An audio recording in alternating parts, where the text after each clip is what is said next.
Hey everyone, 𝘕𝑗𝑔𝐈𝐆𝐇𝐋𝐈𝐆𝐇𝐋𝐈𝐆𝐇𝐓𝐒 for CSM Practice. Thank you for joining us for another podcast episode of the CSM Practice podcast. What I am super passionate about is bringing guests to talk about things that work in their customer success practice so that you too can have a highly performing team.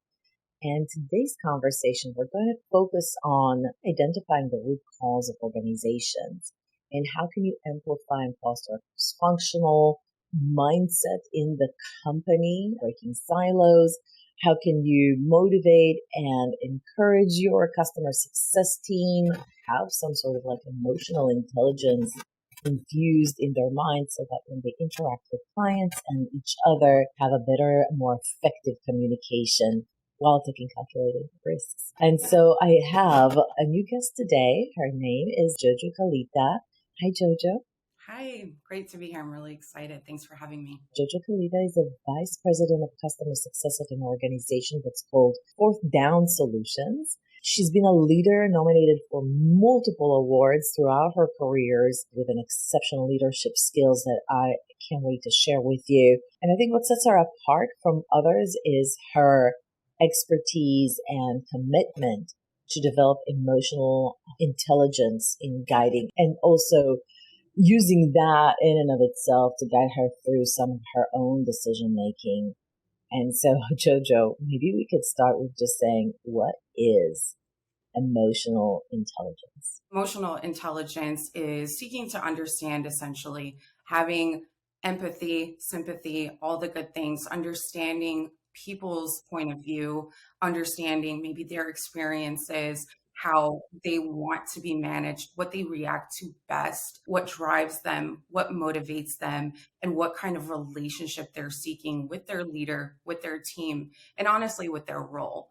Understanding all of those things creates a better outcome, drives for absolutely better work, drives for a happier team.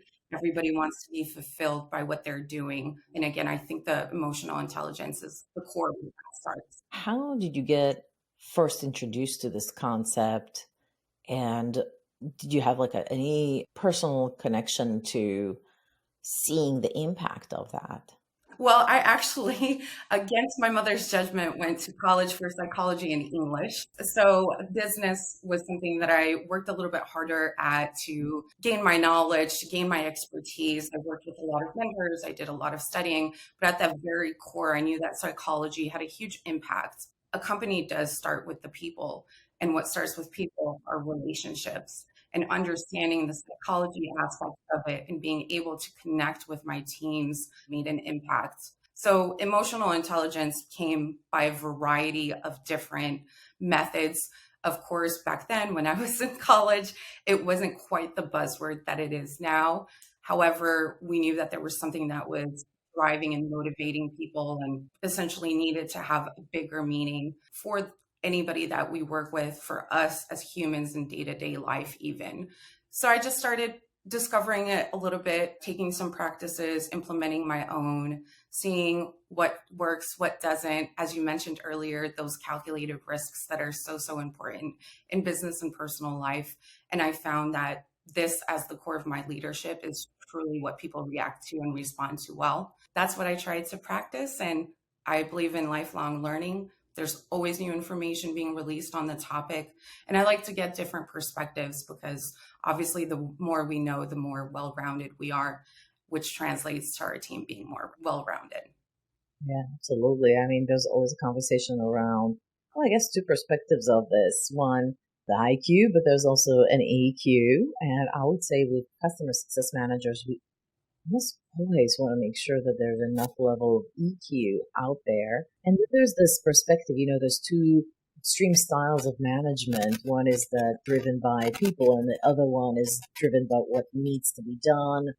And I think that every one of us naturally goes to one direction or another. Obviously, you gravitate towards the people perspective of it.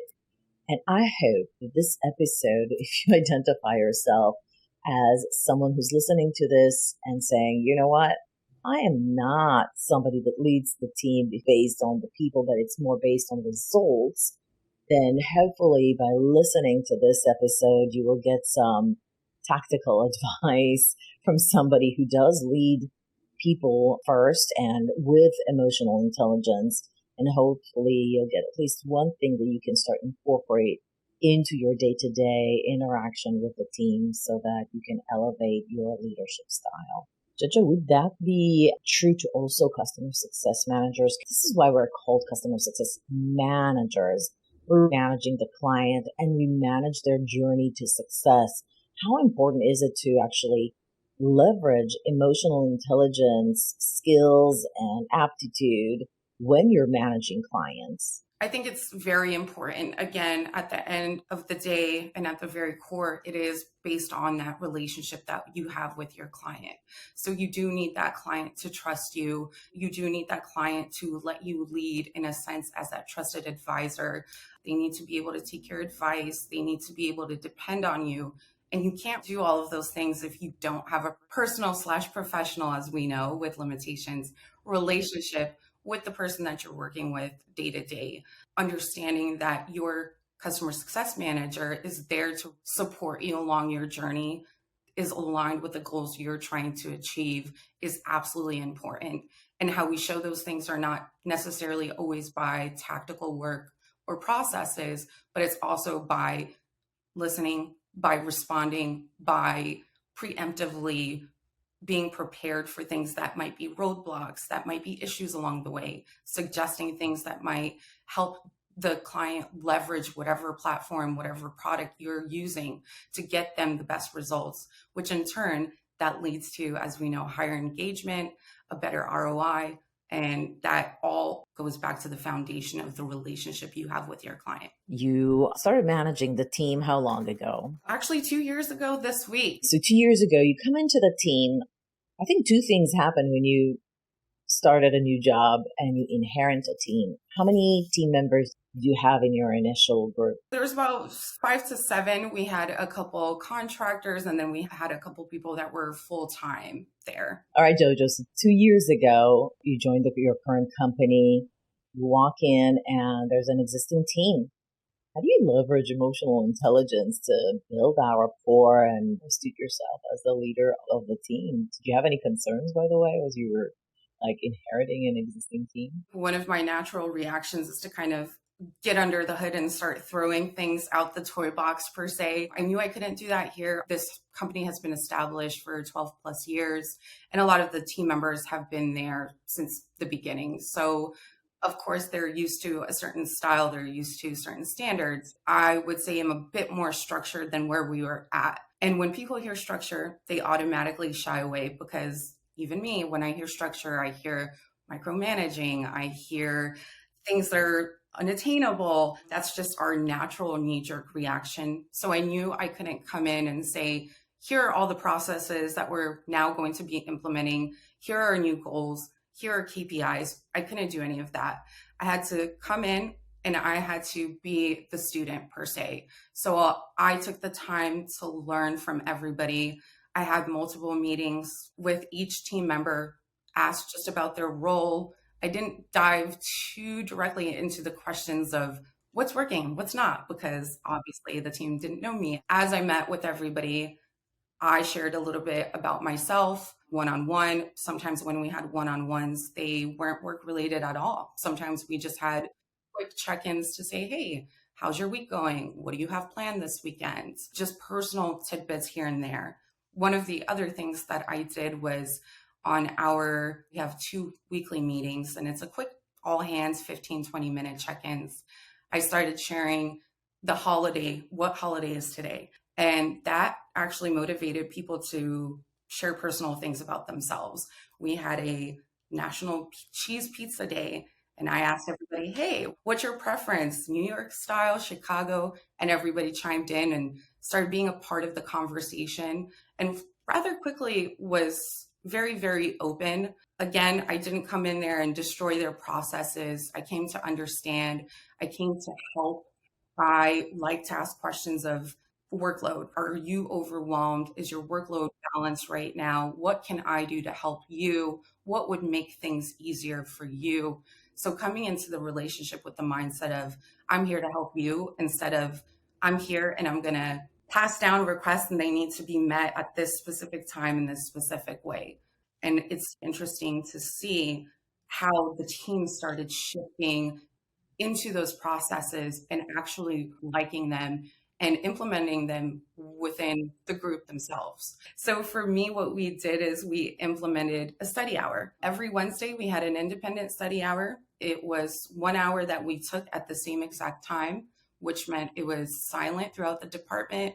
It was our time to focus on learning. And that could be related to your role directly or related to your personal life. And the team responded well to that because they started seeing that there's value there. Whatever is going on, let's take this hour to dedicate to ourselves. And that was part of the building process too. Then we took that and we also did a power hour, which is a planning hour on Monday. Again, silent, independent. We have an hour. There's no communication throughout the department unless, of course, there's emergencies.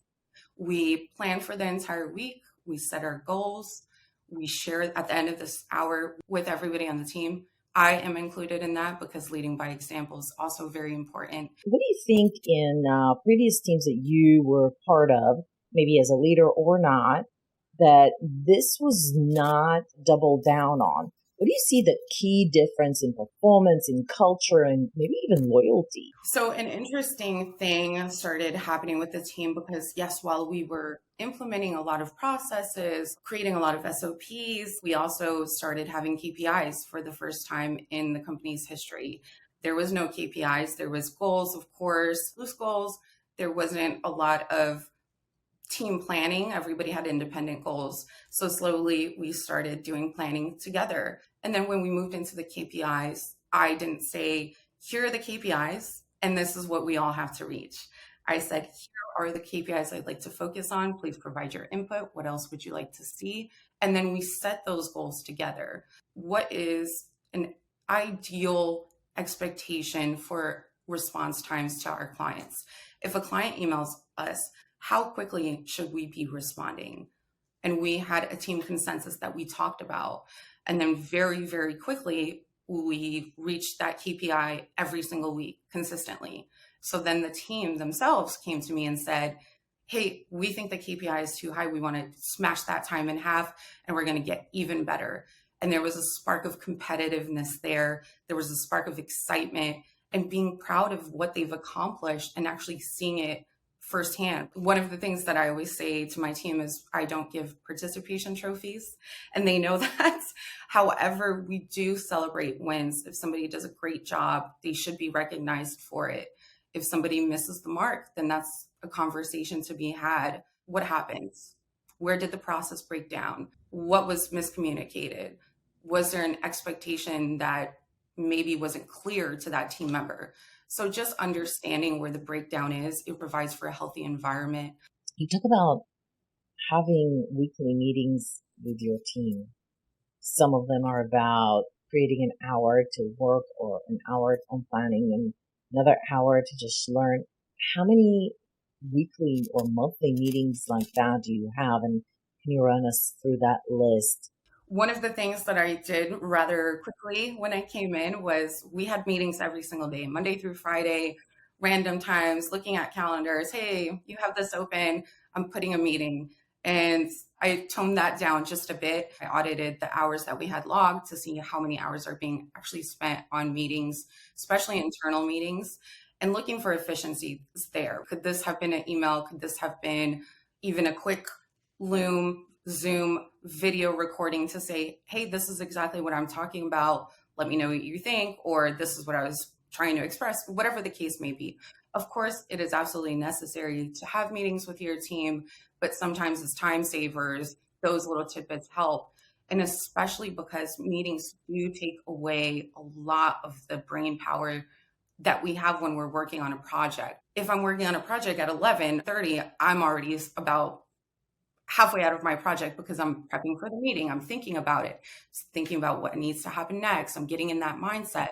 So that's a half hour lost. And then getting into the meeting, however long that might take, decompressing from the meeting, action notes, emails, whatever needs to happen after that meeting, and now you're expected to go back to that project that you were working on. It doesn't work really well. We cut down some of the meetings. We would like to isolate our meetings, and this actually was implemented company-wide. We like to keep our meetings Tuesdays, Thursdays, and then Wednesdays if there's need for it. And that just gives a lot of people, everybody, I would say, time back to have heads down time to hone in and focus on whatever they need to focus on. Does that include client meetings or just internal meetings? We try. Of course, we don't want to inconvenience our clients.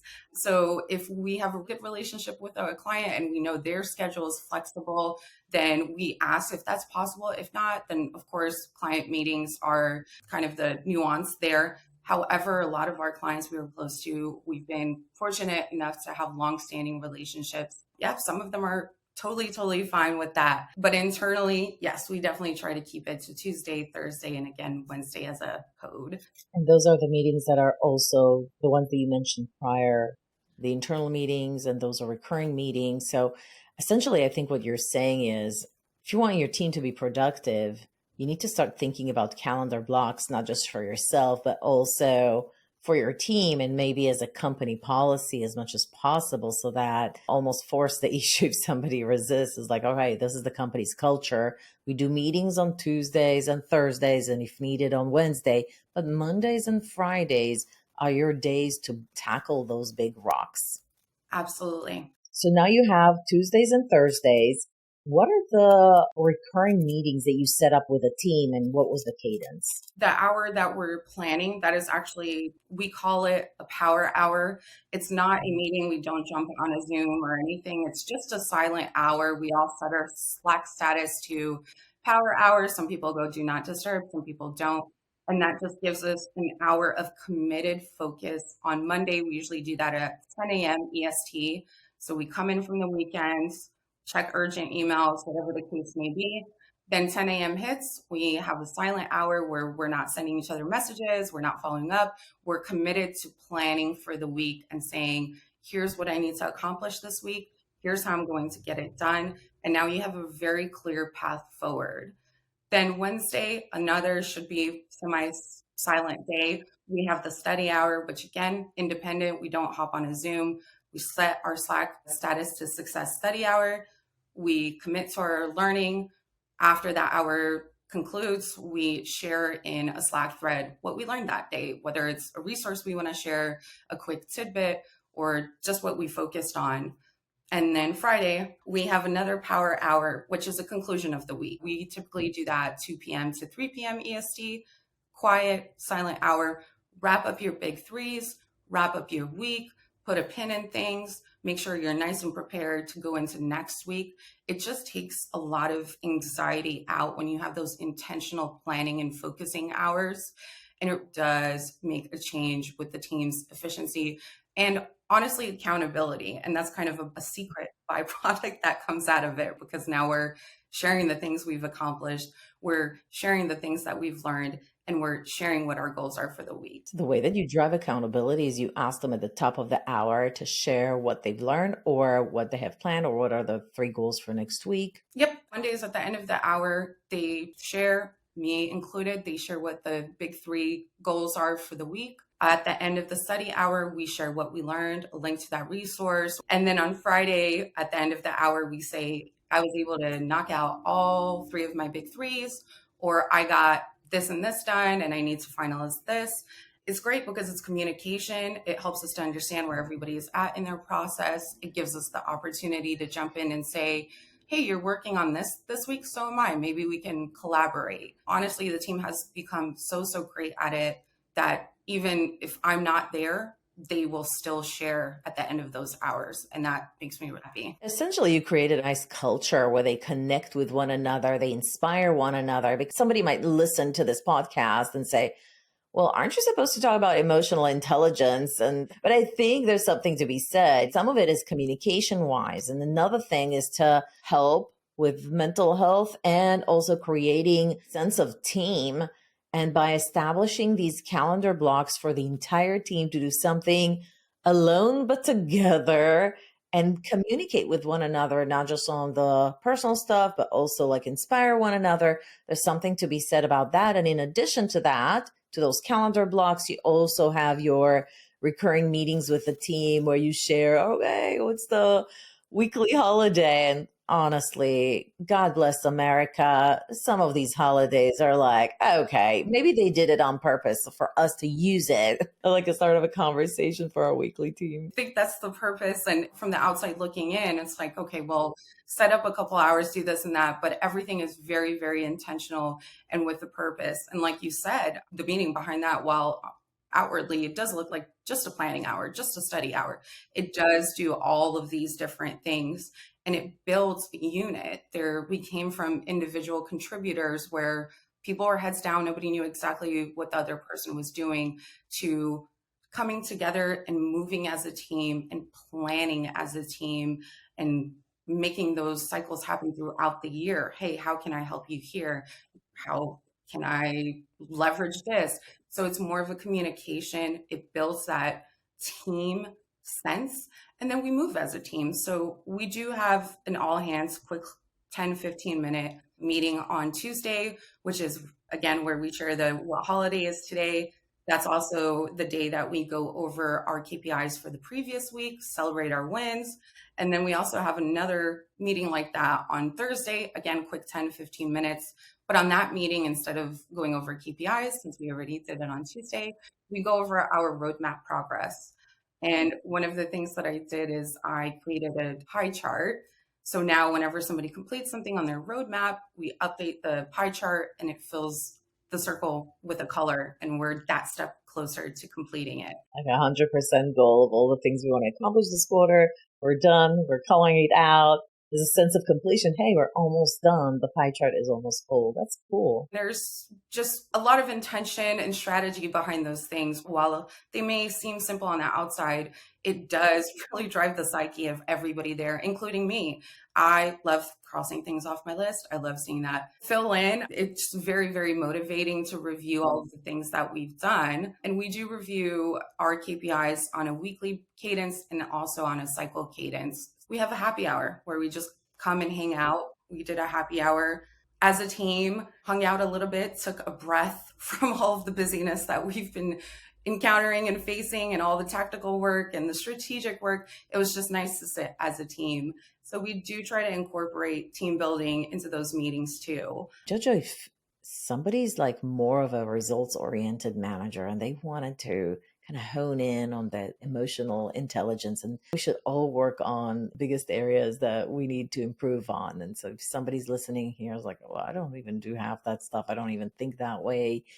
Can you recommend any books or podcasts that they can tap into to strengthen that emotional muscle or skill set as a leader for themselves? John Mayer actually has a great collection, Emotional Intelligence, simple enough to remember. There's also a collection by Goleman, Goleman. There's a lot of great information there, but I think understanding at the very core what emotional intelligence is step one, and how you implement it into your team.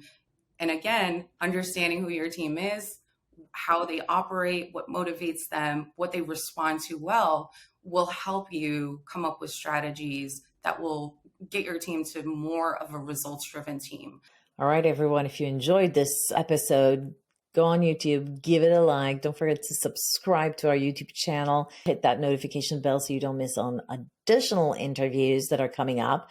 I'm also going to include a link to Jojo's LinkedIn profile. So if you want to connect with her and kind of share your experience with emotional intelligence, or you want to just get better at it, or have any kind of leadership questions, I'm sure she has a ton of experience. Obviously, Jojo is just so great. And thank you so much for coming on the show and sharing with us how you run your team. It's absolutely fantastic.